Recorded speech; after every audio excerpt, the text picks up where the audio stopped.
자, 시작하겠습니다. 성부와 성자와 성령의 이름으로. 하늘에 계신 우리 아버지의 이름이 거룩히 빛나시며 아버지의 나라가 오시며 아버지의 뜻이 하늘에서와 같이 땅에서도 이루어지소서.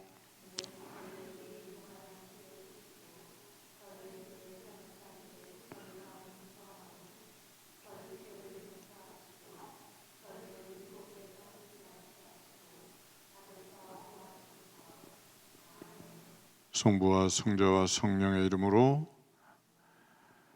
안녕하세요.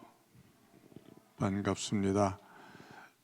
저는 그리스도의 불편한 진실 7가지에 대해서 강의하게 된 김관희 마르첼리노 신부입니다. 여러분들 미리네 성지 아시죠? 미리네에 저희 수도회가 있어요. 미리네 천주성삼 성직수도회가 있는데 저는 그 미리네 천주성삼 성직수도회의 소속 신부인데 살기는 지금 용인에 살고 있어요. 용인의 인보성체 수녀원에서 수녀님들과 함께 지내면서 미사 드려주고 있습니다. 여러분들과 함께 한 학기 동안 이 그리스도에 관한 불편한 진실을 함께 탐구해 볼 예정인데, 그리스도의 불편한 진실이란 무엇인가? 사실 불편한 진실이라는 건 여러분들의 흥미를 끌도록 하기 위해서 붙여진 거예요. 그리스도의 신비입니다. 신비. 그리스도의 신비인데 그 중에서도 우리가 흔히 잘 알고 있으면서도 사실과는 다르게 알거나 또는 오해하고 있거나 이런 부분들을 제가 7가지를 발췌를 해 보았습니다. 그래서 이번 한 학기 동안에 그것들을 살펴보면서 이게 과연 우리들 생활에서, 신앙인들의 삶에서 어떤 관계가 있고 어떤 문제가 있고 또 어떤 화두를 던지는가, 이런 것들에 대해서 함께 살펴볼 예정입니다. 그래서 불편한 진실 7가지가 뭐냐, 여기에 대해서 먼저 소개를 하면은, 우선 위격 결합이란 무엇인가? 여러분들 혹시 위격 결합이라고 들어보셨나요? 생소하죠? 생소한데 이건 사실 그리스도론에서 쓰는 전문적인 신학 용어인데, 그리스도에게는 2가지 본성이 있습니다.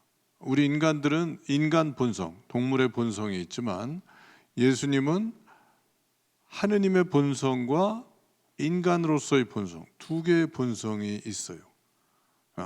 그러면은 본성이 둘이니까 그리스도는 위격도 둘이겠네라고 쉽게 생각할 수 있습니다.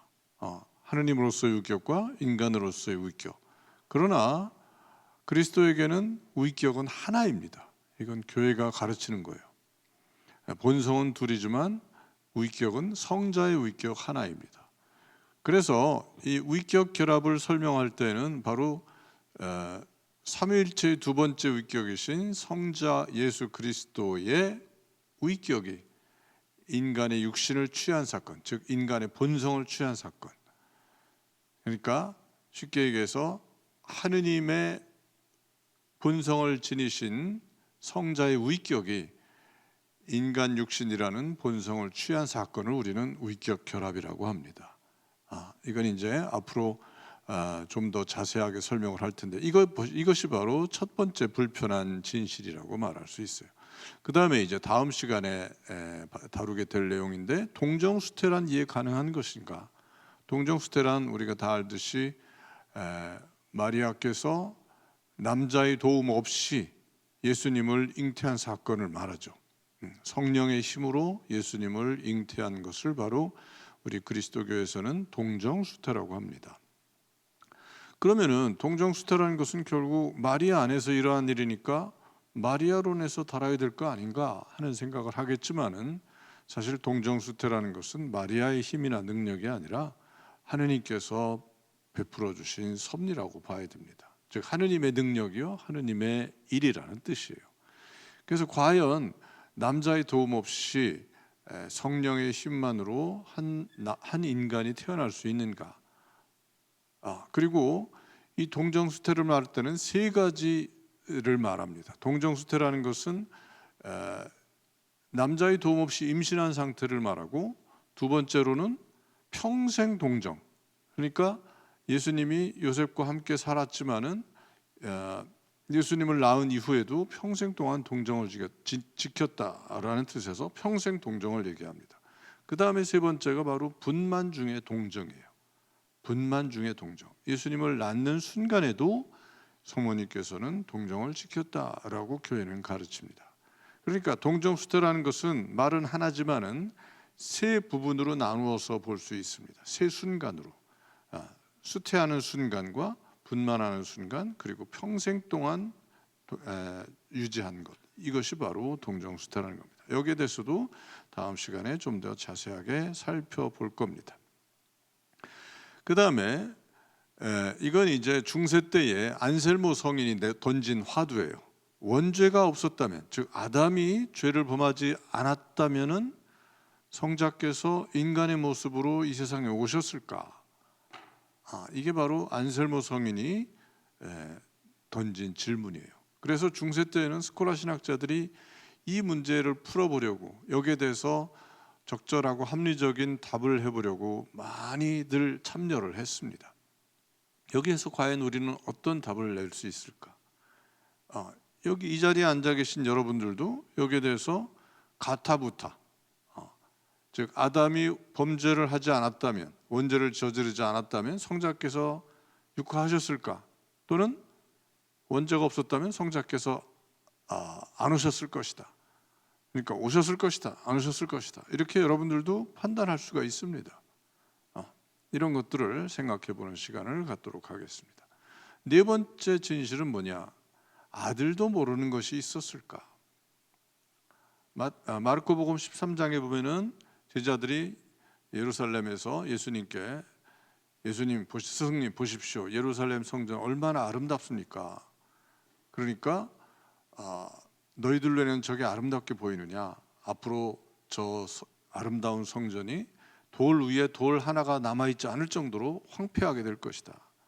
그건 이제 예수님께서 종말을 암시하신 건데, 제자들은 그게 실제로 언제 일어나는지 궁금했어요. 그래서 스승님, 그게 언제 일어납니까? 언제 그런 일이 일어납니까? 알려주십시오. 그때 예수님께서 이렇게 말씀하셨죠. 그건 나도 모른다. 그건 오로지 아버지만 아신다. 아들도 모르고 천사들도 모르고 오로지 아버지만이 그 마지막 날을 아신다라고 하셨어요. 자, 그러면 우리는 이 말에 대해서 설명을 할 줄 알아야 됩니다. 예수님 자신이 나도 모른다라고 하셨어요. 그럼 과연 예수님은 하느님이신데 하느님이 과연 모르는 게 있었을까? 하느님이 과연 모르는 게 있었을까? 예수님이 정말 그날을 몰라서 모른다고 하셨을까? 이것도 미스터리의 하나입니다. 그러나 여기에 대한 답은 이미 성경에 나와 있어요. 우리가 놓치고 그냥 지나갈 뿐이죠. 결론부터 얘기하면 사도행전 1장에 보면은 예수님이 승천하시기 전에 제자들에게 작별 인사하면서 하늘로 올라가시려고 하니까 제자들이 예수님께 물었죠. 그때도 제자들의 관심은 그거예요. 마지막 날이 언제냐? 그래서 예수님이 승천하시기 직전에 제자들이 스승님, 오늘이 그날입니까? 종말이 곧 옵니까? 하고 종말에만 관심을 가졌어요. 그때 예수님께서 뭐라고 하셨어요? 그때는 나도 모른다라고 안 하셨어요. 뭐라고 하셨죠? 그건 너희들이 알 바 아니다. 너희들이 알 바 아니다. 아마 사도행전 1장 7절로 기억하는데 분명히 나와 있습니다. 너희들이 알 바 아니다. 거기서는 예수님이 한 발 뒤로 물러서십니다. 나도 모른다라고 하지 않으셨어요. 나도 모른다라고 하지 않으셨어요. 예수님은 분명 아셨습니다. 이 세상을 창조하시고 우리 인간을 구원하신 구세주께서 종말이 언제 올지 모르셨다는 건 말이 안 됩니다. 그렇다면 아들은 왜 모른다고 하셨을까? 이것도 역시 따지고 보면 불편한 진실이라고 말할 수 있습니다. 다섯 번째 화두는 하느님이 죽는다는 것은 무슨 뜻일까? 예수님이 십자가에 달려 죽음으로써 우리는 하느님을 죽인 죄인들이 되었습니다. 물론 예수님을 죽인 건 로마 군사들이지만 엄밀하게 말하면 유대인들의 증오와 유대인들의 범죄라고 말할 수 있죠. 메시아를 받아들이지 않고 메시아를 죽여버린 유대인들의 증오에 찬 범죄라고 할 수 있습니다. 마치 포도원 주인이 자기 아들을 소작인들에게 보냈을 때에 소작인들이 그 아들을 보고 야, 저자가 상속자다. 저자를 없애고 우리가 포도원을 차지하자 해서 아들을 죽여서 포도밭 밖으로 던졌다고 그러잖아요. 역시 예수님도 하느님께서 보내신 당신 외아들인데도 유대인들이 그걸 몰라보고 예수님을 죽였습니다. 자, 하느님이 죽는다는 게 과연 가능하기는 한가? 여기에 대해서 어떤 답이든지 그리스도인들은 설명할 수 있어야 됩니다. 그 다음에 6번째는 성자가 저승에 가신 까닭은, 이렇게 제목을 붙여봤는데, 우리는 신경을 읽다 보면은, 신경을 외우다 보면 예수님께서 저승에 가시오, 저승에 가시오라는 귀절을 고백하게 됩니다. 죽었다가 묻혀서 저승에 가신 다음에 사흘 만에 부활하셨다, 이런 내용을 하게 되는데, 예수님이 죽으면 죽었죠. 왜 저승까지 가셨을까? 저승에 왜 가셨을까? 저승에 왜 가셨을까? 이것도 알 수 없는, 풀 수 없는 우리 그리스도인의 신비 중에 하나라고 볼 수 있습니다. 그리고 마지막으로는 승천이 과연 부활 40일 후에 일어났을까? 여기에 대해서도 우리는 미스터리에 쌓여 있습니다. 왜? 분명히 복음에 보면, 공고한 복음에 보면은 예수님이 부활하신 날 즉시 그 당일날 승천하신 것으로 나와 있어요. 그런데 그럼 이 40일이 어디서 나왔느냐? 루카 복음사가 많은 사도행전에서 유일하게 예수님이 부활하신 다음에 40일 동안 제자들에게 나타나셔서 하늘나라에 관한 여러 가지 신비와 비밀들을 알려주시고 40일 후에 승천하셨다라고 적어놓고 있습니다. 사도행전에만. 그런데 사도행전을 누가 썼습니까? 루카 복음사가 썼어요. 그런데 정작 루카 자신은 복음에, 자기가 쓴 복음에는 당일날 승천한 것으로 써놨어요. 어느 장단에 춤을 춰야 됩니까? 예수님이 40일 후에 승천하셨을까? 아니면 복음서가 기록하는 대로 부활 당일날 승천하셨을까? 이건 아주 중요한 문제예요. 하루 이틀 차이가 난다면 모르되 40일이나 차이가 나죠. 예수님이 부활하신 당일날 승천하신 것과 40일 동안 제자들과 함께 이곳저곳을 돌아다니시면서 제자들과 생활하셨다는 것은 그야말로 천양지차입니다. 이걸 우리가 어떻게 이해하고 받아들여야 될까?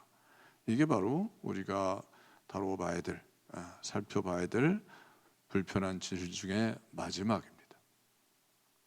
자, 여러분들이 이미 알고 있는 것도 있겠지만은 강의를 듣다 보면은 정말 그러네? 저건 내가 몰랐구나 하고 무릎을 치는 경우도 있을 겁니다. 여기에 대해서 이번 한 학기 동안에 살펴보도록 하죠. 자, 우선 오늘은 첫날이니까 우익적 결합이 무엇인가 여기에 대해서 살펴보도록 하죠. 여러분들 혹시 제 강의가 너무 어렵다거나 또는 신학적인 내용이라서 이해가 잘 안 되거나 그럴 때는 즉시 질문을 해 주십시오. 저도 여러분들에게 여러분들 이해가 쉽도록 하기 위해서 쉽게 설명하려고 노력하겠지만은 혹시 여러분들 편에서 막히는 벽이 느껴진다면 언제든지 질문하도록 하시기 바랍니다. 자, 우익적 결합을 설명하기 위해서는 두 개의 우익적론을 먼저 설명해야 돼요. 이 두 개의 우익적론은 사실 이단 사상입니다. 이단 사상. 왜냐하면 예수님에게 두 개의 본성이 있다라고 교회가 가르치고 있기 때문에 두 개의 우익적론이라는 주장이 나온 거예요. 그리스도에게 신성과 인성이 있다고 교회는 가르치고 있습니다. 그렇다면 본성에 따른 위격, 즉 하느님의 본성에 따른 하느님 위격, 또 인간의 본성에 따른 인간의 위격이 각각 있어야 됩니다. 왜? 예수님은 하느님이며 동시에 사람이기 때문이에요. 하느님이며 동시에 사람이에요. 예수님은 유일무이하게 두 본성을 갖고 우리에게 오신 분입니다. 하느님으로서의 본성과 인간으로서의 본성. 자, 이렇게 교회는 예수님에게 하느님으로서의 본성과, 즉 신성과 인간으로서의 본성, 인성 두 개를 갖추었다고 가르치면서도 예수님에게는 두 개의 위격이 있다고 가르치지 않아요. 예수님에게는 오로지 하나의 위격, 성자의 위격만이 있다고 가르칩니다. 자, 이 위격 결합에서 다루는 것은 바로 두 개의 위격론이 맞느냐, 그 다음에 두 개의 본성론이 맞느냐, 그 다음에 나투라와 페르소나. 여기서는 이제 라틴어로 써놨는데 나투라는 바로 본성을 말합니다. 본성. 물론 자연이라고도 번역되지만 여기서 말하는 건 본성입니다. 페르소나는 위격 또는 인격이라는 뜻이에요. 그러니까 본성과 위격의 관계는 뭐냐? 본성과 위격의 관계는 뭐냐? 이걸 살펴봐야 됩니다. 그 다음에 두 위격론을 단죄하게 된 배경. 예수님에게는 두 본성이 있다고 하지만 두 위격이 있다고 말하지는 않아요. 그렇다면 두 위격론을 주장한 사람은 단죄를 받았을 텐데 왜 그랬을까? 여기에 대해서도 이 첫 번째 강의에서 살펴볼 겁니다. 그 다음에 다섯 번째로는 본성과 위격의 신학적 의미를 살펴보고요. 그러니까 인간학에서 말하는 본성과 위격을 먼저 살펴보고 그리스도론에서 말하는 본성과 위격을 살펴볼 겁니다. 그리고 마지막으로 위격 결합을 종합하는 시간을 갖도록 하겠습니다. 자, 이런 순서로 첫 번째 강의를 진행하겠습니다. 자, 잘 기억해 두세요. 제1강 위격 결합이란 무엇인가는 두 개의 위격론은 무엇인가, 그 다음에 두 개의 본성론은 무엇인가, 그 다음에 본성과 위격의 관계는 무엇이냐, 그리고 두 위격론의 단죄가 어떻게 이루어졌느냐, 그 다음에 본성과 위격의 신학적인 의미를 되짚어 본 다음에 그 다음에 마지막으로 마무리를 할 계획입니다.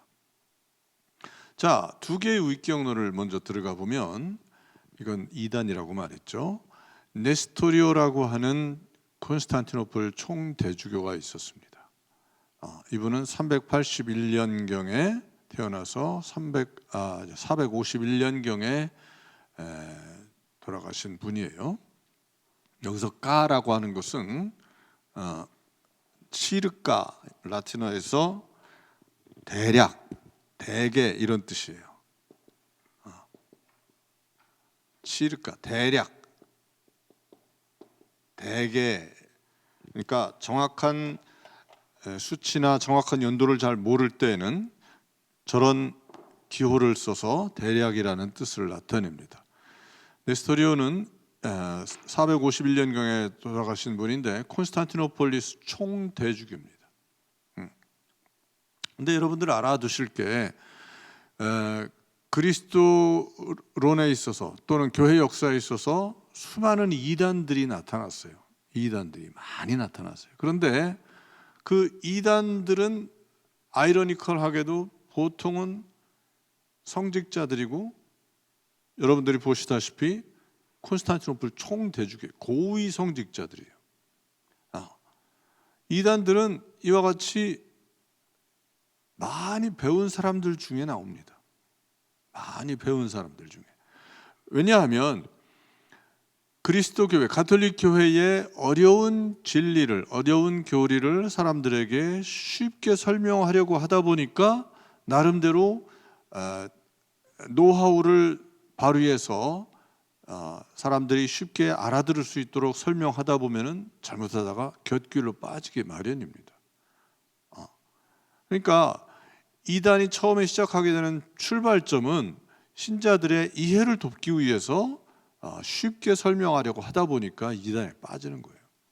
그러니까 의도는 처음에 좋았지만은 교회의 목소리를 끝까지 듣지 않고 자기 주장만을 굽히지 않았다는 것이 바로 이단들의 어떤 패착이라고 볼 수가 있는 건데, 네스토리오 같은 경우에도 자기가 옳다고 주장하는 것을 굽히지 않고 교회의 목소리를 전혀 듣지 않은 채에 예수님에게 두 개의 위격을 주장하는 것이 바로 패착이었다라고 말할 수가 있습니다. 그러면 네스토리오스는 무엇을 주장했느냐? 그리스도에게 두 개의 위격이 있다고 주장을 한 겁니다. 그리스도에게는 두 개의 본성이 있듯이 두 개의 위격이 있다고 주장을 한 거예요. 성자의 위격, 즉 하느님으로서의 위격과 인간으로서의 위격. 왜냐하면 예수님은 참 하느님이며 동시에 참 사람이기 때문이죠. 참 하느님으로서의 본성과 신성과 참 인간으로서의 본성, 인성을 갖추었지만 예수님에게는 하느님으로서의 위격만이 있지 인간으로서의 위격은 허용하지 않습니다. 결론부터 얘기를 하면. 자, 그런데 이 네스토리오스는 성자에게, 그러니까 본성, 신성을 가진 분으로서의 위격과 인성을 가진 분으로서의 위격, 두 가지 위격이 있다라고 주장을 한 거예요. 얼핏 보면 두 본성을 교회에서 가르치니까 그리스도에게 두 위격을 적용해야 되는 게 맞을 것 같습니다. 그러나 그렇지가 않습니다. 그렇지 않은 이유는 우리가 지금 배우는 위격 결합이라는 가르침 때문이에요. 자, 네스토리오스는 니케아 공의회, 즉 최초로 열린 325년 니케아 공의회에서 그리스도에게 두 가지 본성이 있다, 그리스도에게 신성과 인성이 있다라고 가르치는 것에 착안해서, 그렇다면 그리스도에게는 신성과 인성이 있듯이 신으로서의 위격과 인간으로서의 위격이 있다라고 말해야 옳다라고 생각을 했던 거예요. 그러나 그렇지가 않은 겁니다. 자, 이 네스토리우스를 대항해서 치릴로라고 하는 성인이 이제 나섰습니다. 치릴로라는 성인은 키릴루스라고 발음하기도 해요. 라틴어를 요즘은 많이 바꾸고 있어요. 치릴로가 바로 키릴루스입니다. 치릴로와 키릴루스는 동일한 인물이에요. 치릴로 성인이 맨 처음에 위격 결합이라는 말을 사용했습니다. 우니온의 히포스타티카, 라틴어로. 그럼 뭐냐? 이 위격 결합이란 뭐냐? 성자가 자신의 신적 위격 안에서 그리스도의 육신을 취한 사건이다. 그러니까 삼위일체 제2위인 성자께서 당신의 육신을 취하러 성모님의 뱃속에 들어오셨을 때에 당신이 취할 육신을 축성한 사건, 이것이 바로 위격 결합이라는 거예요. 그러니까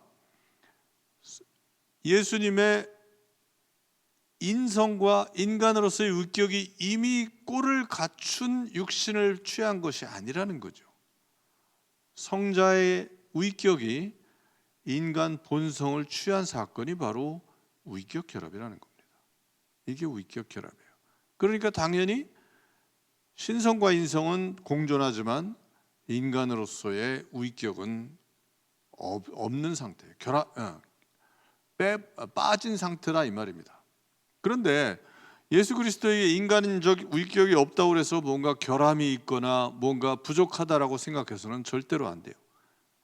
절대로 안 됩니다. 왜냐하면 성자의 위격이 그 누구보다도 고상하고 그 누구보다도 완벽한 성자의 위격이 예수님의 인간 본성을 사로잡았기 때문이에요. 왜 예수님에게는 인간적 위격을 허용해서는 안 된다는 것은 좀 이따 다시 나올 겁니다. 자, 그러면 다시 두 개의 본성론을 먼저 봐야 됩니다. 맨 처음에 열린 니케아 공의회 325년에 두 개의 본성론을 교회가 가르쳤어요. 그리스도에게는 신성과 인성이 있다. 왜냐? 그리스도는 참 하느님이며 참 사람이기 때문이다 라고 가르쳤어요. 그 다음에 물론 이건 이제 681년에 소집된 제3차 콘스탄티노플 공의회에서 말한 건데, 자, 두 개의 본성론에 걸맞게 그리스도에게는 두 개의 의지가 있다라고 가르쳤습니다. 그리스도에게는 신적인 의지와 인간적인 의지가 있다라고 교회가 합법적으로 가르쳤어요. 그런데 조금 아까 말한 381년 콘스탄티노플 공의회에서는 네스토리우스라는 이단이 그리스도에게 두 가지 위격이 있다라고 주장하자 교회는 제동을 걸었습니다. 자, 보세요. 교회는 그리스도에게 두 가지 본성과 두 가지 본성과 두 가지 의지를 가르치지만 죄송합니다. 두 개의 위격을 허용하지는 않습니다. 왜냐하면 본성을 아우르고 본성을 취하는 것은 오로지 성자의 위격뿐이기 때문이에요. 성자의 위격. 자, 이렇게 해서 교회는 본성과 의지와 위격의 위계 질서를 이와 같이 교통정리를 한 것입니다. 자, 그러면 이제 본성과 위격의 관계를 알아봐야 됩니다. 왜 그리스도에게는 두 본성을 허용하면서 왜 위격은 성자의 위격만을 허용하느냐? 자, 위격이라는 게 뭐냐? 위격 또는 인격, 인간의 위격을 말할 때는 우리는 인격이라고 말하죠. 인격. 자, 인간의 인격은 사회적 관계를 통해서 형성되는 겁니다. 그러니까 인격이라는 건 본성에 자동적으로 붙어서 나오는 게 아니라는 말이에요. 사람 하나가 태어났으면은 사람 하나가 엄마 뱃속에서 나왔을 때는 살덩이가 있기 때문에 당연히 인간 본성이 있겠죠. 인간 본성을 갖고 태어납니다. 그러나 핏덩이인 그 아이에게 인간으로서의 위격, 즉 인격이 형성되었다라고 말할 수 있나요? 아직은 아닙니다. 엄마 뱃속에서 나왔을 때는 인격이 형성되었다라고 말하지 않습니다. 그럼 인격은, 이 갓난아기의 인격은 언제 형성이 되느냐? 이 아이가 점점 커가면서, 나이가 들어가면서, 또 사회생활을 해가면서, 여러 사람을 만나면서, 말을 배우면서, 학교에 다니면서, 친구를 사귀면서, 이런 사회적인 관계를 통해서 사람들과 마주치고 사람들과 만나면서 하나씩 형성되는 것이 바로 인격이에요. 인격. 그러니까 본성은 엄마 뱃속에서부터 타고나지만 인격이라는 것은 그 본성이 사회생활을 해나가면서 사회적 관계를 통해서 만들어가는 것이 인격이란 말입니다. 그러면 예수 그리스도에게 위격은 뭐냐? 인격은 뭐냐? 예수 그리스도는 이미 하느님으로서의 위격을 갖고 이 세상에 오신 분입니다. 하느님으로서의 위격.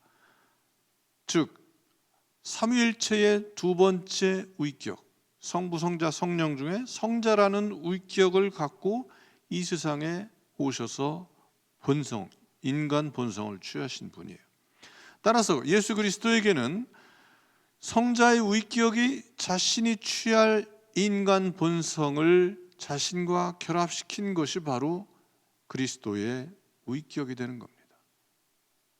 그러니까 예수님이 인간 본성을 취했다고 해서 인간 본성 플러스 위격을 취한 게 아니라는 뜻이에요. 예수님은 인간의 육신만을 취한 겁니다. 하느님으로서의 위격을 간직한 채. 따라서 그저 수학적으로, 산술적으로 예수님이 인간 본성을 취했으니까 인간적 위격도 당연히 따라왔겠지, 이렇게 넘겨짚어서는 안 된다는 것을 교회는 경계시키는 겁니다. 네스토리우스처럼 인간 본성과 인간의 위격을 허용해야 된다는 주장은 잘못되었다는 것을 가르치는 것이 바로 위격 결합 가르침이에요. 자, 그러면 본성과 위격의 관계를 좀 더 자세하게 알기 위해서는 이것을 살펴볼 필요가 있습니다. 삼위일체론에서 본성과 위격의 관계를 말하는데, 그것은 그리스도론에서의 본성과 위격의 관계를 말하는 것과 전혀 다르다는 겁니다. 자, 조금씩 어려워져 갑니다. 그러나 좀 참아 보십시오. 자, 그럼 어떻게 다르냐? 우선 삼위일체론에서 살펴봅시다. 우리 삼위일체론 다 알죠. 하느님에게는 본성은 하나지만 위격은 셋이 있다. 즉 신본성의 성부, 성자, 성령이라는 세 위격을 우리는 삼위일체라고 그러잖아요. 그러면 삼위일체론에서는 하나의 신본성을 가르칩니다. 그리고 세 개의 위격이 있다라고 가르쳐요. 성부, 성자, 성령. 그러면 여기서 본성과 위격의 관계는 어떤 관계일까? 본성, 즉 삼위일체론에서 본성은 일치의 원리입니다. 세 위격이 하나의 하느님이 되게 하는 원리예요. 삼위일체론에서 본성을 말할 때는 일치의 원리를 염두에 두는 겁니다. 그렇다면 위격은 뭐냐? 구분의 원리예요. 하느님은 한 분이시지만 어떻게 다른가? 성부가 다르고 성자가 다르고 성령이 달라요. 그 다르다는 기준이 뭐냐? 위격으로 판가름하는 거예요. 어느 위격이냐? 성부의 위격이냐? 성자의 위격이냐? 성령의 위격이냐? 따라서 삼위일체론에서는 본성과 위격의 관계를 말할 때 본성은 일치의 원리이고 위격은 구분의 원리라고 말합니다. 그런데 그리스도론에서는 완전히 뒤바뀌어집니다. 자, 그리스도론에서는 그리스도는 오로지 하나의 위격이에요. 성부, 성자, 성령의 세 위격 중에 두 번째 위격이에요. 삼위일체 중에 두 번째 위격, 성자의 위격만이 있습니다. 그러나 그리스도론에서는 두 개의 본성을 가르쳐요. 두 개의 본성, 즉 신성과 인성을 가르칩니다. 신성과 인성을 가르쳐요. 그러면 그리스도론에서 위격과 본성의 관계는 뭐냐? 삼위일체론과 정반대가 됩니다. 자, 그리스도론에서 본성은 오히려 구별의 원리가 돼요. 왜? 그리스도에겐 두 개의 본성이 있으니까. 신성과 인성이 있으니까. 그리고 위격은 그리스도의 위격 하나는 일치의 원리가 됩니다. 즉 신성과 인성이 하나로 될 수 있는 그 구심점이 바로 성자의 위격이라 이 말이에요. 자, 삼위일체론과 비교했을 때는 완전히 달라지죠. 완전히 정반대입니다. 완전히 정반대. 자, 이렇게 해서 우리는 세 번째 단계까지 풀어봤습니다. 그러면 이제 두 위격론을 단죄한 에베소 공의회를 좀 더 자세하게 들여다볼 필요가 있어요. 431년에 여기서는 치릴로가 네스토리오에게 보낸 두 번째 편지가 기준이 됩니다. 왜냐하면 교회는 네스토리오와 치릴로가 서로 논쟁을 할 때 치릴로의 손을 들어주었기 때문이에요. 치릴로의 이론이 더 교회의 가르침에 가깝다고 생각을 했기 때문이에요.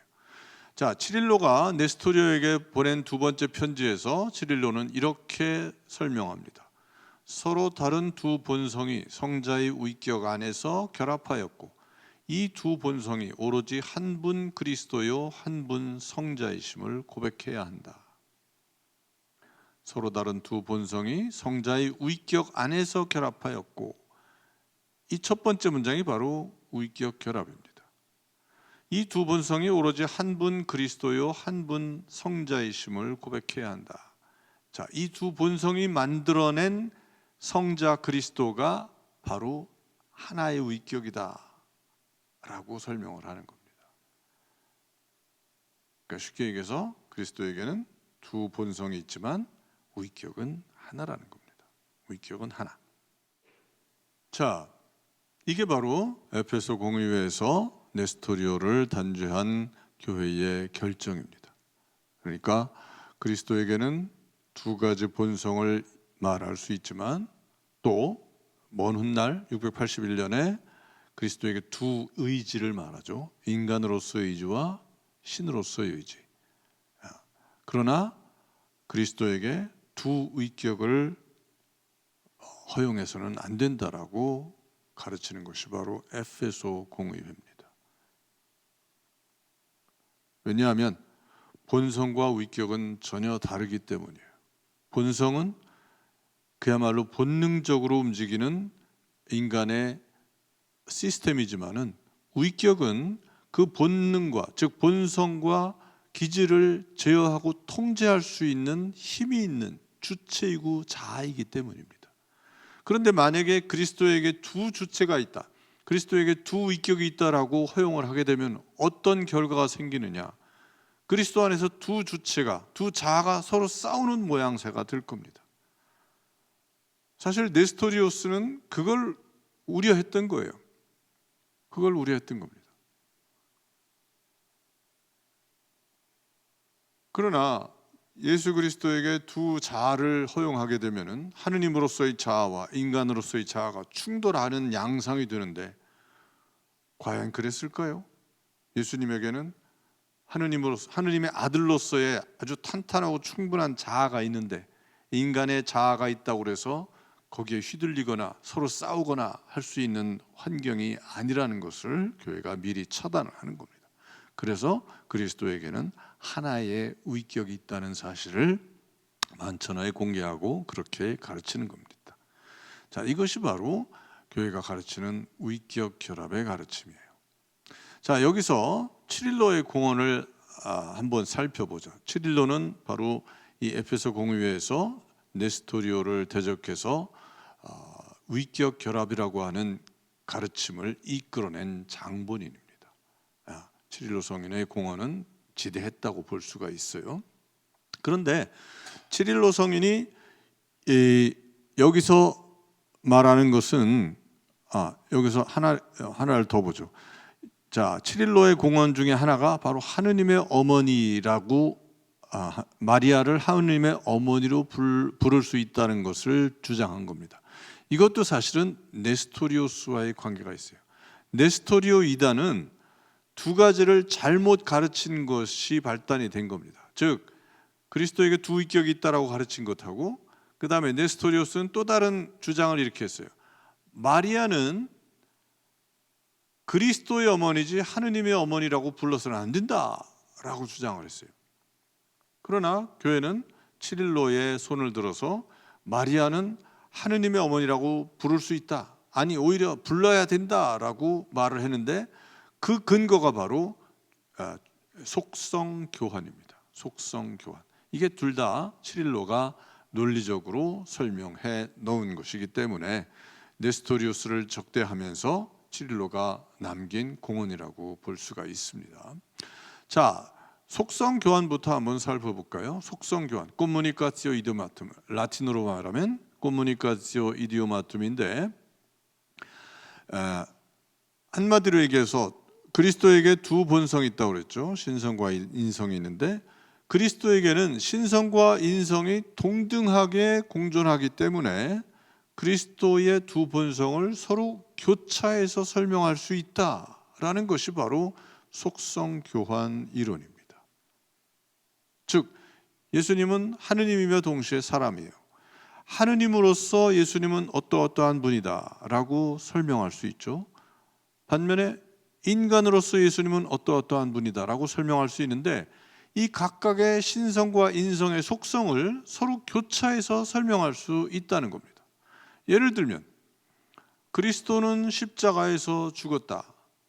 이건 사실이죠. 골고타에서 예수님이 돌아가셨죠. 그렇다면 이렇게 설명할 수 있습니다. 그리스도는 하느님이시다. 그리스도는 참 하느님이며 동시에 참 인간이잖아요. 그렇다면은 이 논리를 바탕으로 해서 하느님은 십자가 위에서 죽었다라고 말할 수 있다는 거예요. 그러니까 하느님이 십자가에서 죽었다 또는 하느님도 죽을 수 있다라고 말한다고 해서 이게 불경한 말이 아니라는 겁니다.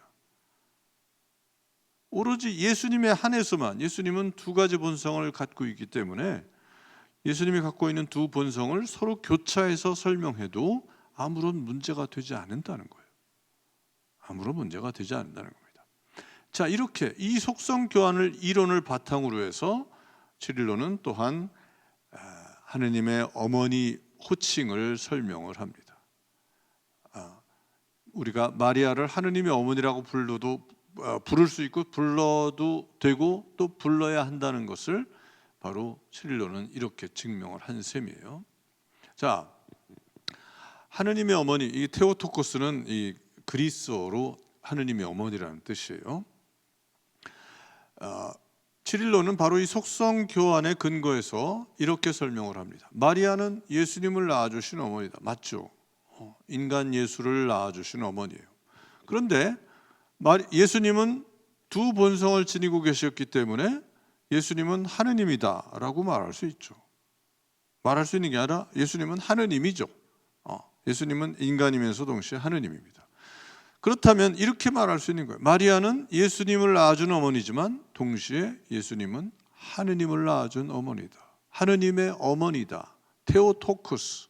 하느님의 어머니다라고 말할 수 있고 또 말해야 된다는 겁니다. 이게 바로 치릴로가 펴낸 속성 교환 이론의 근거에서 나온 논리입니다. 하느님의 어머니.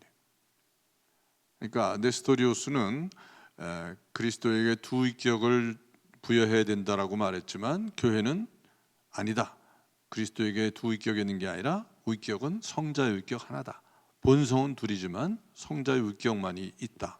성자의 위격이 그리스도의 인간 본성을 취한 사건이 바로 위격 결합이다 라고 설명하는 것이고, 또한 마리아는 하느님의 어머니라고 부를 수 있다, 또 하느님의 어머니다라고 말해야 된다라는 것을 치릴로의 이론을 바탕으로 해서 설명한 것이 바로 테오토코스, 하느님의 어머니입니다. 하느님의 어머니. 자, 좀 강의가 어렵나요? 어렵죠? 예, 질문해 보세요. 네, 그 부족한 가운데 너무 어려운 걸 이해가 어려워서 말씀을 드리고 싶은데 여쭙고 싶은데요. 마르코복음 14장에 겟세마니의 기도에서 보면 순환을 앞두시고 아버지, 제가 원하는 것을 하지 마시고 아버지께서 원하시는 것을 하라는 기도가 나오잖아요. 네. 근데 이제 저 같은 이제 그냥 신자 입장에서 읽다 보면 제가 원하는 것이라는 건 이 고통을 피하는 것이고 아버지께서 원하시는 것은 그걸 돌파해서 그 물리치고 그 죽음과 모든 세력을 물리치려는 것인데, 그 고통을 피하고자 하는 것이 인간의 본성처럼 저는 느껴져 가지고 네. 예수님께서 그러니까 참 하느님이시면서 참 인간이신 그 참 인간의 의미를 신부님께서 말씀하신 것처럼 본성은 지니고 있지만 인격은 지니고 인간의 인격을 지니지는 않았다라는 부분하고 이게 되게 충돌이 좀. 거기서 말하는 것은 제가 듣기로는 의지입니다. 십자가 순환 앞에서 죽음을 앞두고 내가 저 십자가를 짊어져야 되나 말아야 되나 여기에 대해서 갈등을 하는 것은 인간적인 의지가 선뜻 본능에 의해서 죽음을 받아들이고 싶지 않은 마음 때문이었다라고 설명을 한다면은 이건 그러니까 인간적인 위격과는 상관없이 의지가 먼저 발동되는 거라고 생각할 수 있어요. 그래서 사실 아까도 제2차 콘스탄티노플 공유에서 교회는 두 개의 의지론을 인정했다고 그랬잖아요. 그리스도에게는 두 가지 본성이 있듯이 두 개의 의지가 있다. 인간으로서의 의지와 하느님으로서의 의지, 인간의 의지와 하느님의 의지가 둘 다 있다라고 설명을 했는데, 바로 그 겟세마니 동산에서의 그 갈등이 바로 하느님의 의지와 인간의 의지가 서로 충돌하는 것처럼 보이는 것일 뿐이에요. 그러나 예수님이 그러셨잖아요. 아버지, 이 잔을 치워 주십시오. 여기까지만 보면은 인간의 의지가, 즉 예수님의 인간의 의지가 하느님의 의지를 거부하는 듯한 모양새예요. 그러나 여기서 끝난다면 문제가 되겠죠. 그러나 곧 예수님은 마음을 돌려서 그러나 제 뜻대로 마시고 아버지의 뜻대로 하소서. 여기서 뜻이라는 건 의지를 말할 수 있겠죠. 인격이나 위격이 아니라. 따라서 예수님도 인간이었기 때문에 죽음을 앞두고 죽음의 잔을 피하고 싶었을 겁니다. 그래서 그런 아버지에게 호소하는 그런 기도를 올렸지만, 그러나 그것이 끝이 아니라 자신의 인간적인 본능과 인간적인 의지를 꺾어버리고 하느님의 의지를 따르겠다는 순종을 택한 것이라고 볼 수가 있어요. 그러니까 아버지, 이 잔을 치워주십시오, 거기에만 집중하게 되면 하느님의 의지와 인간으로서의 의지가 충돌하는 것처럼 보이지만 그건 하나의 과정일 뿐이라는 것이죠. 과정, 지나가는 의지의 흐름, 움직임의 하나의 단면이라고 볼 수 있다면은 결국에는 예수님의 인간적인 의지도 성부의 의지를 100% 따라서 십자가를 자발적으로 진 것이라고 말할 수 있는 겁니다. 그렇게 본다면 하느님으로서의 의지와 인간으로서의 의지가 충돌한 것이 아니라 인간의 의지가 하느님의 의지에 순명한 거라고 볼 수가 있는 거예요. 오히려 복음에서 그렇게 적나라하게 예수님의 갈등하는 모습을 우리에게 보여주셨기 때문에 육신을 가진 인간이 더 용기를 낼 수 있는 면도 그런 부분도 없지 않아요. 예수님도 저렇게 나약한 죽음 앞에서 저렇게 갈등을 겪고 저렇게 죽음을 피하고 싶어 하는 그런 모습을 보여주셨다면은 그건 예수님의 나약한 모습을 보아서 좋아할 게 아니라 오히려 예수님이 인간의 나약성을 대변해서 우리들에게 용기를 북돋아 주기 위해서 자, 나도 했지 않느냐? 나도 너희들과 똑같은 육신을 갖고 나약성을 갖고 이 십자가의 길을 걸었으니 너희도 용기를 내서 나를 따라와라. 이렇게 말하는 것일 수 있습니다. 그렇게 받아들인다면은 우리는 예수님의 그 겟세마니에서의 그런 갈등의 양상조차도 우리는 성부의 의지에 순명한 거라고 받아들일 수 있다고 봐요. 아직도 의문이 남나요? 그런 게 있다면 다른 시간에 또 표출해 보시기 바랍니다. 그래요. 예수님에 대한 신비나 진리는 사실 이렇게 토론한다고 해서 해결되는 게 절대로 아닙니다.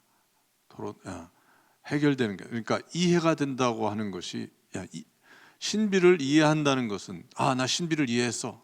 그거 정답을 얻었어. 라고 말하는 사람은 거짓말장이고 사기꾼이에요. 그리스도의 신비는 이해하는 것이 아니라 믿는 것입니다. 믿는 것. 믿는 만큼 보인다고 그러잖아요. 그런 의미에서 여전히 이런 신학적인 설명이나 토론과 논쟁을 통해서도 내 마음에 미진한 것이 남아있다 하더라도 그것이 오히려 우리들의 신앙에 박차를 가하는 원동력이 됩니다. 만약에 내가 어느 한 신비를 배우는 과정에서 그걸 완전히 100% 이해했다라고 한다면은 그 사람은 곧 마귀의 타겟가 될 수 있어요. 마귀는 늘 그런 교만한 사람들의 틈을 비집고 들어가서 그래 하면서 우리에게 사과로 유혹할지도 모릅니다. 그만큼 그리스도의 신비에 접근하는 데 있어서는 신중할 필요가 있습니다. 이해했다고 해서 기뻐할 것도 아니고 이해하지 못했다고 해서 우울하거나 또는 좌절해서는 안 됩니다. 이해는 성령께서 도와주셔야만 가능한 겁니다. 그래서 이런 말이 있죠. 신학을 공부하는 데 있어서는 기도 없이는 이룰 수 없다.